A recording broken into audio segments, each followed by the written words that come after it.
Hi, my name is Al Luis with Value Media. Welcome to this week's Internet Marketing Minute. For many businesses, the cost per click for the relevant search terms have gotten too expensive to yield a realistic return on their investment.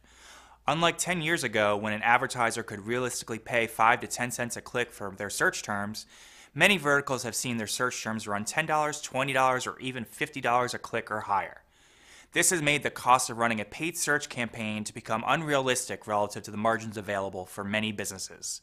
Let's look at some different ways to spend less on paid search in 2013.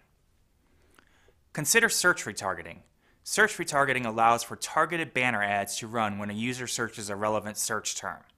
An advertiser is still able to take advantage of the user's intent that a search illustrates, but at a reduced cost. For example, if you are an insurance agency, many of your targeted paid search terms run $5, $10, even above $15 a click. If you ran a search retargeting campaign, your ads would appear when someone searched the same terms you would bid on for a paid search campaign across thousands of sites on the web.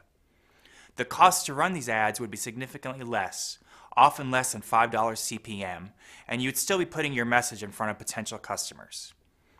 One potential obstacle to keep in mind, however, is recency. What is the time frame of when a user searches for your product or service, demonstrating an intent to buy, and when an actual purchase is made? If a user is locked out of their car, for example, they are likely to select a locksmith right after searching for one using Google. They have an immediate need that needs to be fulfilled. In this case, search retargeting would likely not be effective.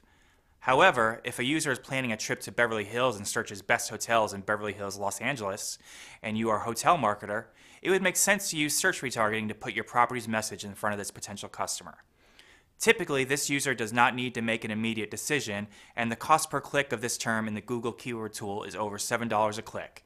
In addition, you can use some beautiful images in your creative to draw attention to your message. In part 2 of Spend Less on Paid Search in 2013, we will talk more about how increasing your SEO investment will allow for you to spend less on paid search and yield a greater return.